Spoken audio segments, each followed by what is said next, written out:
The humid air of Savannah always felt like a warm embrace to me, a constant, comforting presence, much like the woman who used to share my life. I'm Eleanor Vance, and I've spent all 29 years of my life in the city, amongst its sprawling live oaks draped in Spanish moss, its cobblestone streets, and the quiet rhythm of the low country.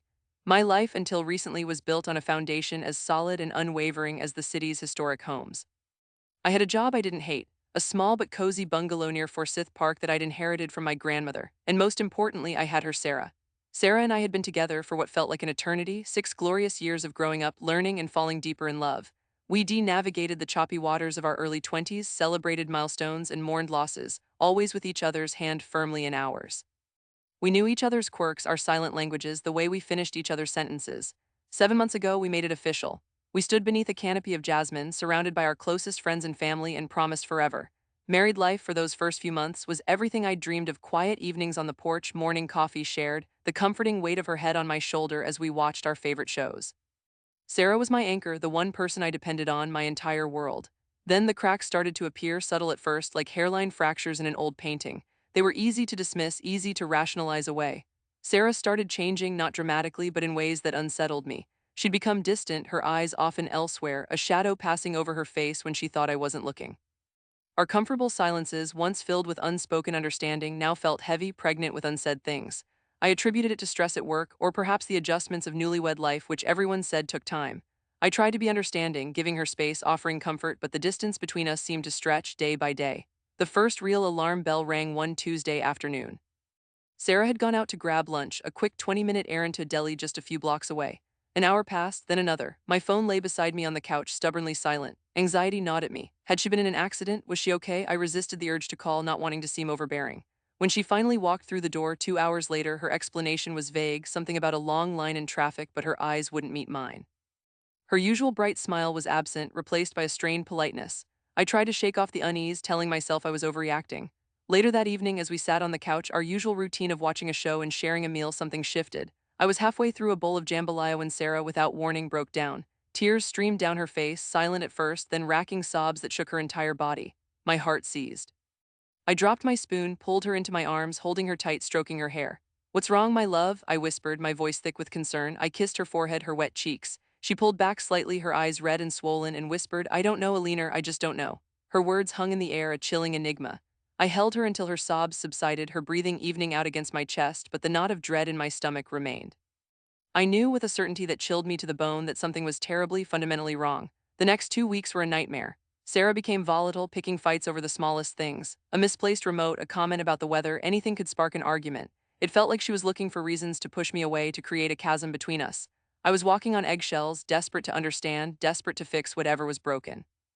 One evening, after another senseless quarrel, I finally sat her down. "Sarah," I said, my voice gentle but firm, "what is going on? Please tell me we can fix this, whatever it is." She hesitated, her gaze flitting around the room, avoiding mine, then she took a shaky breath. "There's someone else," she mumbled, so quietly I almost didn't hear it. My blood ran cold. "Someone from work," she added, her voice gaining a sliver of strength. The words hit me like a physical blow.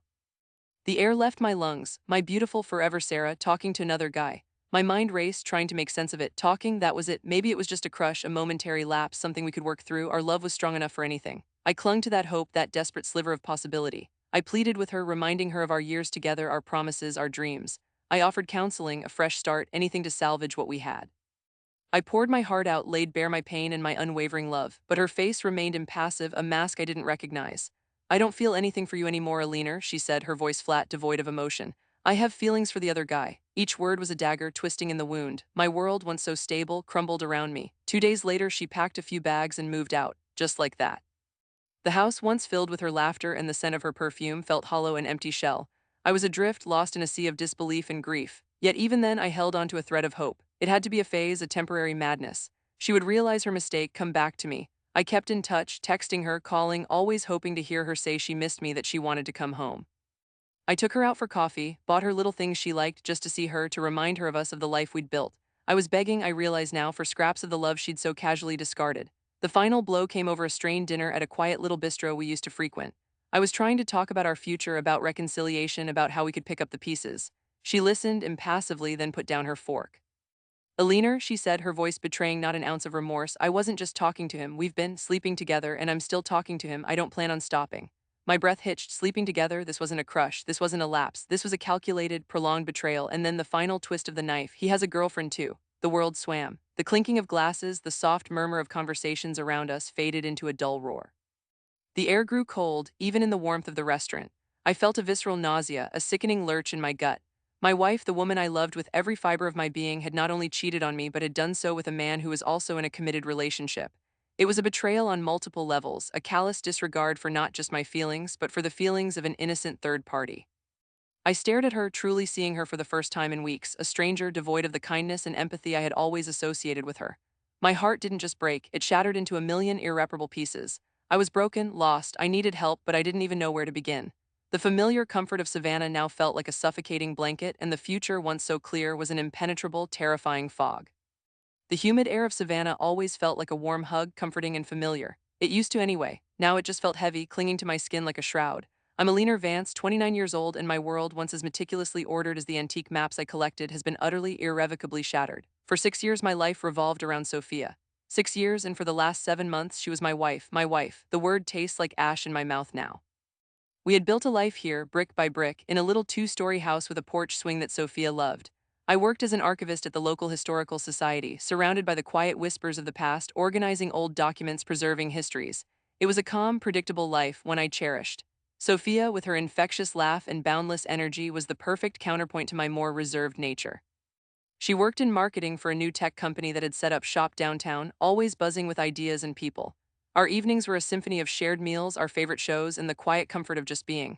We were the kind of couple people pointed to, the ones who seemed to have it all figured out, the easy kind of love that simply existed, solid and unwavering, or so I thought. The first tremor looking back was subtle. So subtle, in fact, that I almost missed it, dismissing it as a fluke. Sophia had gone out for lunch one Tuesday. She usually just grabbed something quick, maybe 20 minutes max for the drive and back. But this time, 2 hours passed. My sandwich lay untouched on the counter, the afternoon sun streaming through the kitchen window, highlighting dust motes dancing in the air. I remember the odd knot in my stomach, a vague sense of unease that I couldn't quite pinpoint. When she finally walked through the door, her usual bright smile was a little muted, her eyes a touch too guarded. I didn't press, just asked if everything was all right. She nodded a little too quickly and changed the subject to her chaotic morning at work. Later that night, we were curled up on the couch, watching our favorite crime drama. I was halfway through a bowl of popcorn when she just broke. Without a word, she started to cry. Not a soft sniffle, but deep, racking sobs that shook her whole body. My heart seized. I dropped the bowl, sending popcorn scattering across the rug, and pulled her into my arms, hugging her tightly. I kissed her hair, her forehead, whispering, "What's wrong, my love? Please tell me." She just shook her head, repeating, "I don't know, I don't know." It was chilling, that emptiness in her voice, that inability to articulate the pain that was clearly tearing her apart. I held her until she fell asleep, my own mind a whirlwind of worry and unanswered questions. Something was profoundly wrong. I felt it in my bones. The next 2 weeks were a strange, torturous dance. Sophia was distant, irritable, constantly trying to pick fights over the smallest things, a misplaced mug, the volume of the television, how I folded the laundry. It was so unlike her, this sharp, critical edge. I tried to bridge the gap, to talk, to understand, but she would just shut down or lash out. The house, once a haven of peace, felt charged with unspoken tension. Finally, after one particularly nasty argument about a grocery list, I couldn't take it anymore. I cornered her in the kitchen, my voice trembling. "Sophia, what is going on? Please just tell me you're not yourself." She looked at me then, her eyes dull and far away, and the words she spoke felt like a physical blow. "There's someone else, Eleanor, from work. I've been talking to him." My breath hitched, my world tilted on its axis. "Talking to him?" I echoed, my voice barely a whisper. I was clinging to the word talking, desperate to minimize the meaning, to believe it was just a fleeting distraction. I pleaded, I begged, I promised to do anything, to change anything, to fix whatever was broken between us.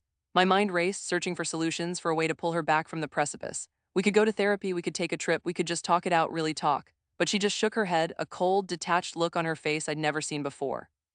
"It's too late, Eleanor. I don't feel anything for you anymore. I have feelings for him." The words sliced through me, sharp and precise. They were worse than any physical pain I had ever known. How could she not feel anything, after 6 years? After our wedding vows, whispered with such conviction just 7 months ago? It felt like a cruel joke, a betrayal so deep it threatened to consume me. 2 days later, she was gone.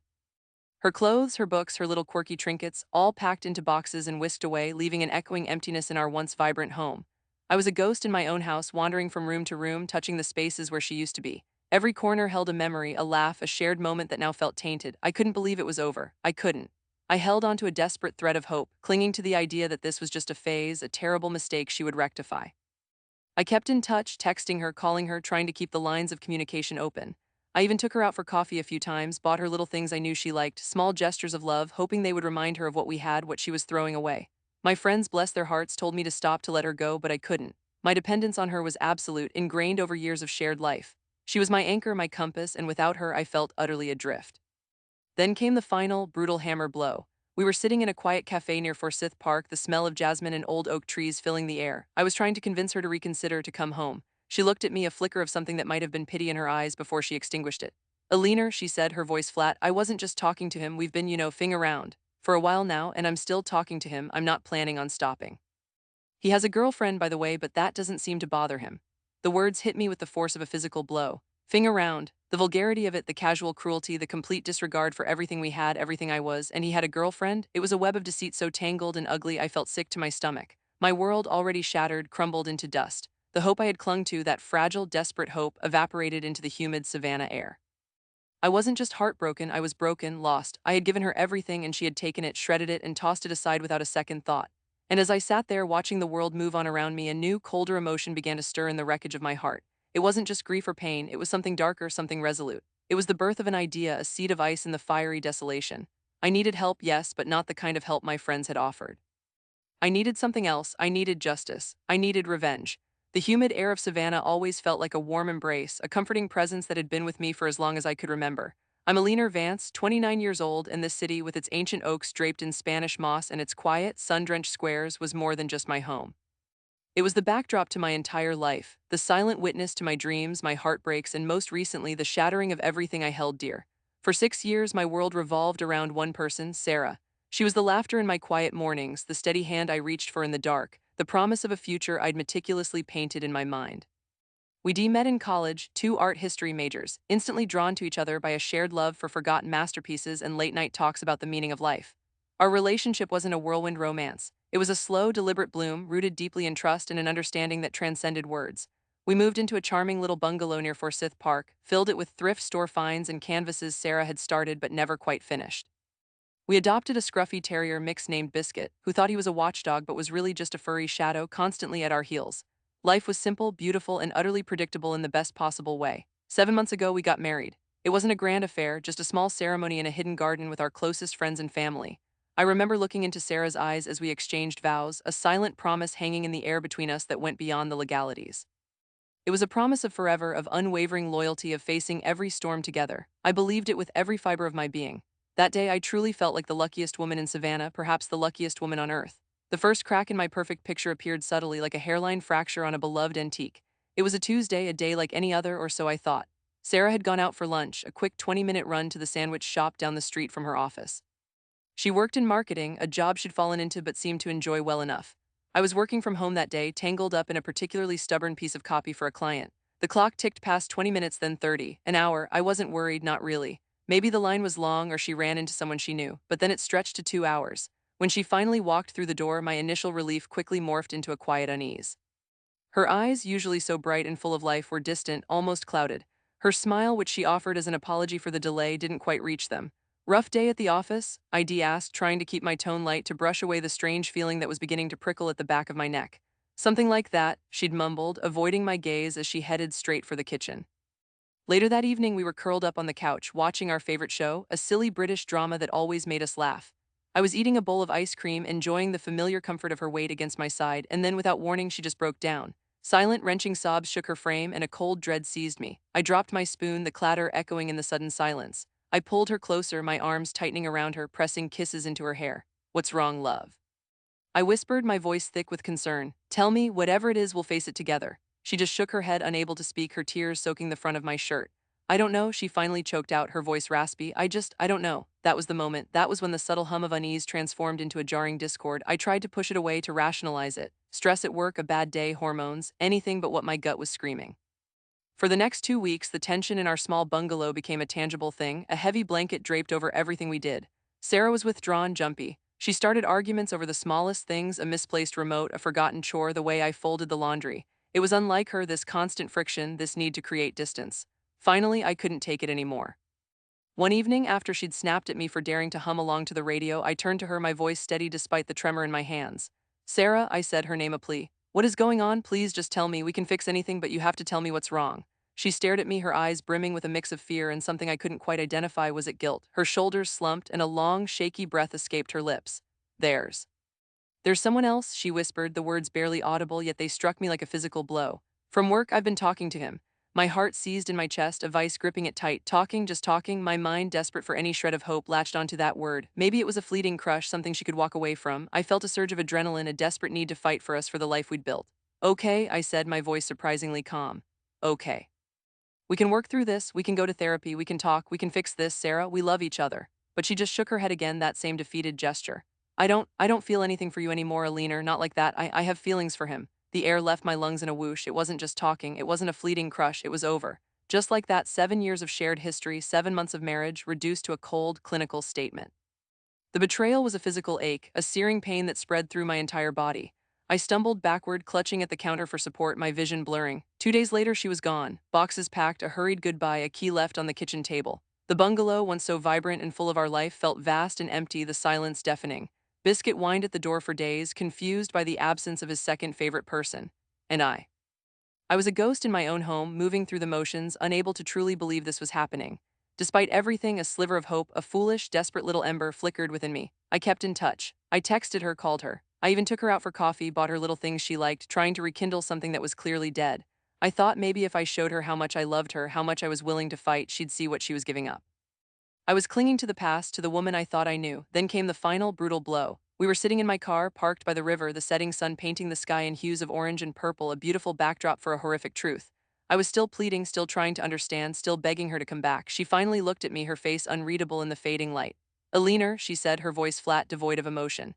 "It wasn't just talking, we've been fucking around for a while, and I'm still talking to him. I'm not planning on stopping."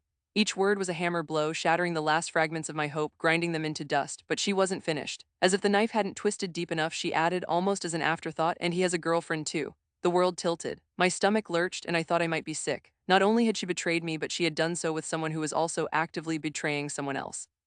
It was a double-layered deception, a callous disregard for anyone but themselves. The image of the woman I had loved, the woman I had married, crumbled into ashes before my eyes. She wasn't the person I thought she was. She was a stranger, a cruel, selfish stranger. I drove her home in silence, the vibrant Savannah night now feeling oppressive, suffocating. I dropped her off without another word, without a backward glance. When I got back to my empty bungalow, the silence was no longer just deafening, it was screaming. I was broken, utterly, irrevocably broken. I felt lost, adrift in a sea of pain and confusion. The woman I had built my life with, the woman who had promised me forever, had not only torn down our shared future, but had also revealed a part of herself I never knew existed, a coldness that chilled me to the bone. The tears came then, hot and stinging, for the naive girl who had believed in true love, for the years I had invested, for the future that would never be. But beneath the profound grief, a tiny, unfamiliar spark began to flicker. Not of sadness, not of hope, but of something far more dangerous. Something that whispered of a different path, a path paved not with tears, but with carefully laid plans and a bitter, burning need for justice. I needed help, yes, but not the kind I thought. I needed help to find my way out of this abyss, and to make sure that Sarah and her new accomplice paid for what they had done. The humid air of Savannah, thick with the scent of magnolias and salt from the nearby marsh, used to feel like a warm embrace. Now it just felt heavy, suffocating. I'm Eleanor Vance, and at 29 I thought I had it all figured out. My life, neatly arranged like the antique teacups in my grandmother's display cabinet, revolved around one person, Sarah. 6 years we'd been together, a love story woven into the very fabric of this old city. We walked countless cobblestone streets, shared sweet tea on humid afternoons, and built a home together in a charming little house near Forsyth Park. 7 months ago, we'd stood under a canopy of oak trees draped in Spanish moss, exchanging vows that felt as ancient and steadfast as the trees themselves. "Forever," we'd whispered, believing it with every fiber of our being. Sarah was my rock, my confidant, the steady hum beneath the chaotic melody of my life. I'm a graphic designer, a world of vibrant colors and sharp lines on a screen, but Sarah brought a quiet order to my days. She was practical, grounded, always knowing just what to say or do when my creative brain went into overdrive. I depended on her more than I probably should have, for everything from remembering to pay the electric bill to simply existing as my emotional anchor. Our life together was comfortable, predictable, and in its own way beautiful, or so I thought. The first crack appeared subtly, like a hairline fracture in a delicate porcelain vase. Sarah, always punctual, always transparent, went out for what she called a quick lunch from work. 20 minutes tops, she'd said. 2 hours later, she strolled through the door, her smile a little too bright, her eyes a little too evasive. I didn't press her, not then. I just shrugged it off, attributing it to a busy restaurant or a chatty colleague. That evening, as we settled onto the couch to watch our favorite show, I was munching on some popcorn when she suddenly just broke down. No warning, no preamble, just a sudden, ragged sob that tore through the comfortable silence. My heart immediately seized. Hey, what's wrong?" I asked, pulling her into my arms, kissing the top of her head. Her body, usually so responsive to my touch, felt stiff, distant. She just shook her head, muttering that she didn't know. A cold, unsettling dread settled in my stomach. It was like a chill wind blowing through our warm little house. Sarah, who always knew her own mind, who always had an answer, didn't know. That's when I knew deep down that something was profoundly wrong. The next 2 weeks were a slow, agonizing unraveling. Sarah became a stranger in our home. She was short-tempered, easily irritated, and constantly trying to pick fights over the smallest things, a misplaced remote, a forgotten grocery item. It was so unlike her, this constant simmering resentment. I tried to talk to her, to understand, to fix whatever invisible thing was breaking between us. I cooked her favorite meals, left her little notes, tried to initiate conversations about our day, our future. She just pushed me away, physically and emotionally. Finally, one evening, after a particularly tense dinner where every word felt like walking on eggshells, I couldn't take it anymore. I put my fork down, my voice trembling. "Sarah, please, what is going on? You're not yourself." She looked at me, her eyes clouded with something I couldn't quite decipher, guilt, maybe, or resignation. She took a deep breath, and the words that followed felt like a physical blow. "There's someone else, Eleanor, from work. I've been talking to him." My world tilted. The air left my lungs. "Talking to him?" I managed to choke out, my voice barely a whisper. I wanted to believe it was just innocent conversation, a fleeting attraction. I wanted to believe we could fix this, that our 6 years, our 7 months of marriage meant something. I started listing all the reasons we were good together, all the memories we shared, pleading with her to remember. But her face was set, unyielding. "I don't feel anything for you anymore, Eleanor," she said, her voice flat, devoid of emotion. "I have feelings for him." The words hung in the air, heavy and suffocating. It was like she was describing a different person, a stranger. The woman I loved, the woman I married, was gone, replaced by this cold, distant figure who delivered shattering news with a casual indifference that cut deeper than any anger. 2 days, that's all it took. 2 days for her to pack her bags, her belongings, her entire life out of our home. I was still in shock, floating in a surreal dream. I kept telling myself she'd come back. This was just a phase, a temporary madness. She'd realize her mistake, miss me, miss our life, so I kept in touch. I texted, I called, I even took her out for coffee, bought her little things she liked, desperate to keep a thread, any thread, connecting us. I was still hoping, still clinging to the possibility of us. Then came the final, brutal blow. We were sitting in her new temporary apartment, a stark, impersonal space that felt miles away from the home we'd shared. I was trying to convince her to come back, reminding her of our dreams, our plans. She looked at me, her face unreadable. "Eleanor," she said, her voice softer this time, almost apologetic, "I wasn't just talking to him, we've been fucking around." The crudeness of the phrase hit me harder than any elegant lie. And then, as if that wasn't enough, she added, "And I'm still talking to him, I don't plan on stopping, and he has a girlfriend." My blood ran cold. The image of her, my Sarah, with someone else, not just talking, but it was a betrayal so profound it hollowed me out. Not only had she cheated, but she was still doing it with a man who was also cheating on his own partner. It was a vicious, tangled web of deceit that left me breathless. I felt like I was drowning, utterly lost in a sea of pain and confusion. The betrayal, the lies, the complete destruction of everything I believed in, it was too much. I was broken, completely and utterly broken. I didn't know what I was doing anymore. The woman I had depended on, the one person I thought I knew better than anyone, was a complete stranger. And I was adrift, without a compass, in a world that had suddenly turned dark and unrecognizable. All I knew was the overwhelming need for help, for a way out of this suffocating darkness. And a simmering, dangerous spark of something else, a desire for things to be set right, for justice, for revenge. It was a whisper at first, a tiny, almost imperceptible tremor, but it was there, growing stronger with every beat of my shattered heart. It was a feeling I had never known before, a bitter taste on my tongue that promised something sharp and unyielding. The easygoing, trusting Eleanor was gone. In her place, a flicker of something new, something dangerous, began to ignite. This feeling, this strange, consuming fire, would become my guide. It was the only thing I had left. My home felt empty, every corner echoing with memories that now felt tainted. The silence was deafening, a constant reminder of her absence and her deception. I walked through the rooms, touching objects we'd chosen together, each one a phantom limb, an ache where something vital used to be. The framed photo on the mantelpiece, us laughing on the beach during our honeymoon, now felt like a cruel joke. I wanted to smash it, to erase the image of our supposed happiness, but I just stood there, paralyzed by the sheer weight of it all. Sleep became a luxury I couldn't afford.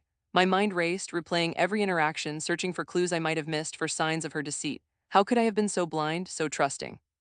The trust, once so absolute, had been shattered into a million irreparable pieces. And in its place, a cold, hard resolve began to solidify. It wasn't just about my pain anymore. It was about her calculated cruelty, the way she had strung me along, the way she had disrespected not just me, but our entire relationship. This wasn't just a breakup, it was an act of war, and I was the casualty. But I wouldn't stay down, not anymore. The broken pieces of my heart might have been scattered, but a new foundation was slowly, painfully being laid.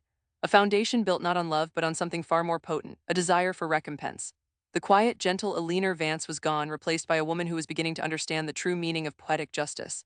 And Savannah, with its ancient, whispering oaks, would bear witness to it all. I'm Eleanor Vance, and Savannah, Georgia, has been my world for 29 years. It's a city that breathes history, draped in Spanish moss and secrets, and for most of my life it felt like a comforting embrace. My days were a predictable rhythm, the gentle hum of the coffee shop where I worked as a barista, the familiar faces of regulars, the quiet evenings spent with Sarah. Sarah was my universe. We'd been together for 6 years, our lives so intertwined it was hard to remember a time when her laughter wasn't a constant soundtrack to my own. 7 months ago, we got married in Forsyth Park, beneath the sprawling oaks, with the sun dappling through the leaves like a blessing. It was a small ceremony, intimate and perfect, just like we always imagined. Our tiny apartment, just a few blocks from River Street, was filled with thrift store finds, mismatched teacups, and a quiet sort of happiness that felt utterly unbreakable. I loved my life. I loved the way Sarah hummed off-key when she cooked, the way she'd squeeze my hand under the table when we were out with friends, her fierce loyalty, her gentle eyes. She was my rock, my confidant, the person I leaned on for everything. When I had a bad day at the coffee shop, a difficult customer, or just felt overwhelmed by the world, her steady presence was enough to ground me. She was my first thought in the morning and my last thought at night. We had plans, real plans, etched into the fabric of our future. A small house with a garden, maybe a rescue dog, growing old together on a porch swing, watching the Savannah sunsets. It wasn't a grand, glamorous life, but it was ours and it was everything. Then the cracks started to show, not like a sudden, shattering blow, but more like a slow, insidious creep. It began subtly, with Sarah's phone always just out of my sight, or a new defensiveness in her voice when I asked about her day at the marketing firm. I told myself I was being paranoid. Our love was solid, wasn't it? We'd weathered storms before. But then came the afternoon that broke the pattern of our quiet existence.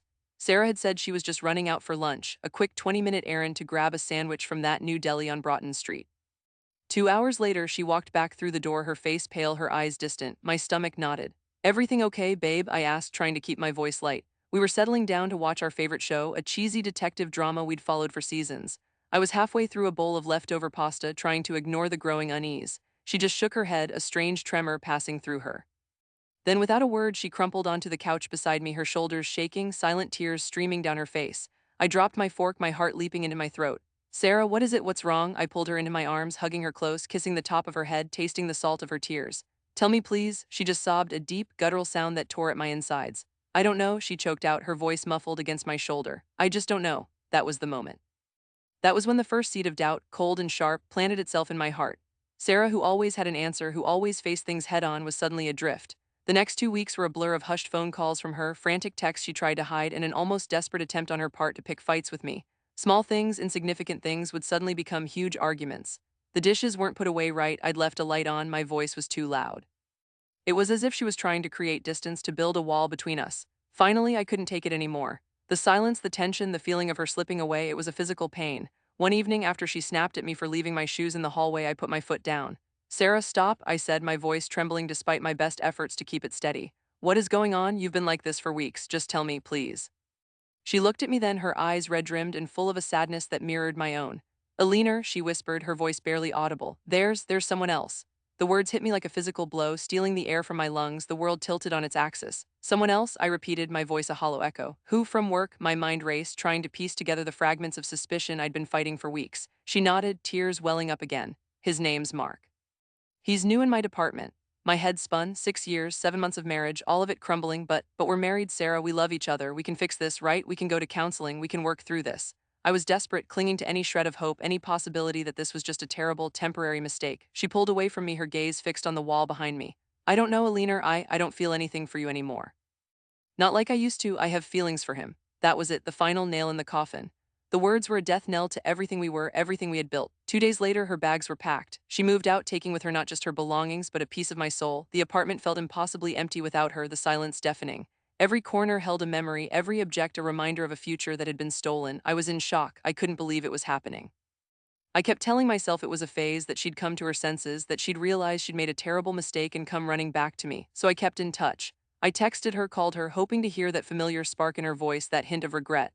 I even took her out for coffee, bought her little gifts, things I knew she liked, trying to jog her memory, to remind her of us, of the love we shared. But the final, brutal truth came a few weeks later, delivered with a coldness that stunned me. We were sitting in a quiet corner of our old coffee spot, the one where we used to meet for our first dates, where we'd spent hours talking about our dreams. I was trying to convince her, pleading with her to come home, to give us another chance. She looked at me, her face impassive. "Eleanor," she said, her voice flat, devoid of any emotion. "I wasn't just talking to him, We've been sleeping together for a while now, and I'm still talking to him. I'm not going to stop." Then, as if twisting the knife deeper, she added, "And he has a girlfriend too, so it's not like he's going to leave her for me either." My world didn't just tilt then, it shattered into a million irreparable pieces. The betrayal was a searing, physical pain that left me gasping for air. Not just the cheating, but the lies, the manipulation, the sheer disregard for my feelings for our life. She had been seeking around while I was holding her, comforting her, believing her tears were a sign of shared struggle, not guilt over her secret life. And the fact that the other guy had a girlfriend too. It meant Sarah was not just a cheater, but a homewrecker, complicit in breaking another woman's heart. I walked out of that coffee shop feeling like a ghost. The vibrant colors of Savannah seemed muted, the familiar sounds distant, as if I was moving through water. I went back to our apartment, the one that now felt like a tomb, and collapsed onto the bed we used to share. The pillow next to me still carried a faint scent of her perfume, a cruel reminder of what was lost. I lay there for hours, staring at the ceiling, trying to process the enormity of the deception. My heart was broken, yes, but more than that, I felt utterly lost. The person I had trusted implicitly, the person I had built my entire future around, had been living a lie and had effortlessly cast me aside. The pain was unbearable, a raw wound that wouldn't heal. I felt foolish, naive, utterly used. The anger, sharp and cold, began to stir in the depths of my despair. It wasn't just about her leaving anymore. It was about the disrespect, the callous disregard, the fact that she had made me a fool. Savannah, which once felt like a warm embrace, now felt like a city of shadows, where every corner held a memory that twisted into a fresh pang of agony. I was broken, and I had no idea how to pick up the pieces. My life became a dreary cycle of work, then home to the empty apartment, and then endless nights staring at the ceiling. Sleep was a luxury I rarely afforded myself. When I did manage to drift off, nightmares of Sarah and this Mark laughing at me consumed me. The thought of them together, sharing intimacies that were once ours, made me physically ill. I lost weight, the stress eating away at my appetite. My friends, bless their hearts, tried to pull me out of the abyss. They invited me out, tried to make me laugh, but their efforts felt futile. I was a hollow shell going through the motions. The vibrant, optimistic Eleanor was gone, replaced by a ghost of my former self. One particularly dark evening, after a shift where I'd barely managed to keep a smile on my face for the customers, I found myself walking aimlessly through the historic district. The air was thick with the scent of jasmine and the distant strains of blues music from a nearby bar. Normally, these things would soothe me, but tonight they just amplified my pain. I passed by the old squares, the elegant townhouses, each one a testament to endurance, to history, to something lasting. And then I thought of Sarah and Mark and their fleeting, sordid affair. They were so casual about destroying lives, about trampling on the trust and love of others. My rage, which had been a low simmer, began to boil. This wasn't just about my pain anymore. It was about justice. It was about the sheer injustice of it all. They had walked away, seemingly unscathed, while I was left to pick up the pieces of a shattered life. It wasn't fair. The idea, initially a whisper, began to grow louder in my mind. What if I didn't just move on? What if I made them understand the depth of the pain they had inflicted? What if I showed them the consequences of their actions? The thought was a dangerous one, a dark seed taking root in the fertile ground of my despair. But it was also, for the first time in weeks, a thought that brought a strange, cold clarity. I wasn't just going to survive this. I was going to make them regret it. Every single lie, every single stolen moment, every single tear I'd shed. They would pay, the sweet, vengeful whisper was starting to sing in my ears. I started small. I found Mark's name on Sarah's old work calendar, then a quick search on LinkedIn revealed his full profile, his company, even his position. He was a junior account manager, fresh out of college, eager to climb the corporate ladder. His profile picture showed a smarmy, confident grin that made my stomach churn. And then there was his girlfriend. Her name was Jessica. Her Facebook profile was public. Happy photos of them together, of her with friends, of her adorable little dog. She looked so sweet, so innocent, so utterly unaware of the treachery lurking beneath the surface of her perfect relationship. My heart ached for her, for the pain she was about to endure, pain that was so fresh and real to me. But it also hardened my resolve. She deserved to know, I deserved to expose them. I knew Sarah's work schedule. I knew Mark's too, from the snippets I'd overheard during Sarah's late-night calls. I started watching, not in a crazy, stalking way, but in a calculated, deliberate way. I would park my car a few blocks from their office building just to observe their comings and goings. I saw them emerge from the building together, sometimes getting into Mark's car, sometimes walking off in the direction of a nearby bar, their heads close, laughing. Each sighting was a fresh stab of pain, but it also fueled the growing inferno of my determination. I documented everything: dates, times, locations. I took discreet photos from a distance, just enough to prove they were together, to confirm their clandestine meetings. I wasn't going to accuse them without proof. This wasn't going to be a hysterical outburst, it was going to be a surgical strike. The first step was to gather irrefutable evidence. I needed more than just a gut feeling or blurry photos. I needed to see them interacting in a way that left no doubt about their affair. I knew their lunch breaks were usually around noon. So one Tuesday, I positioned myself near a small, discreet cafe a few blocks from their office, a place Sarah had mentioned Mark liked. Sure enough, at 12:15, they walked in together, laughing, his hand resting casually on the small of her back. They sat at a table in the back, away from the main window. I ordered a coffee, took a seat where I could observe them without being noticed, and started recording on my phone. They were holding hands across the table, leaning in close, whispering. At one point, Sarah reached across and wiped a smudge of food from his lip, a gesture of intimacy that made my blood run cold. This was not just a coworker, this was undeniable. The video, though short, was damning. I left the cafe, my heart pounding, a grim satisfaction settling over me. The next day I repeated the process, and the day after that. I gathered snippets of video, time-stamped and clear of them together, looking far too comfortable, far too affectionate for mere colleagues. I even managed to record a conversation, muffled but discernible, where Sarah laughed and said, "We need to be more careful or Jessica will find out." Mark just chuckled and squeezed her hand. That was the clincher, concrete proof, and Jessica's name spoken by Sarah herself. My next target was Jessica. I found her on Instagram, a few more clicks, and I had her email address. I drafted a careful, concise email. No emotion, no accusations, just facts. I attached the videos, the photos, the timestamps. I explained calmly that I was Eleanor, Sarah's wife, and that I had reason to believe her boyfriend Mark was having an affair with Sarah. I wrote it, then deleted it, wrote it again, deleted it. The urge to lash out, to scream, to use every ugly word I knew was overwhelming, but I resisted. This had to be surgical, precise. I wanted them to feel the same cold shock, the same disorienting blow that I had felt. And a messy, emotional email would only discredit me. So I crafted the email one last time, making sure it was as detached and factual as possible. I included enough detail so Jessica would know it wasn't a prank, but not so much that it sounded like a deranged rant. I even included a line acknowledging how difficult this must be to hear, wishing her strength. It was a lie, of course. I wanted her to feel the crushing weight of betrayal just as I had. I wanted her to scream, to rage, to tear them both down. I wanted them to experience the chaos they had unleashed on my life. I proofread it meticulously, checking for any grammatical errors, any hint of emotional instability. Then, with a deep breath and a chilling sense of purpose, I hit send.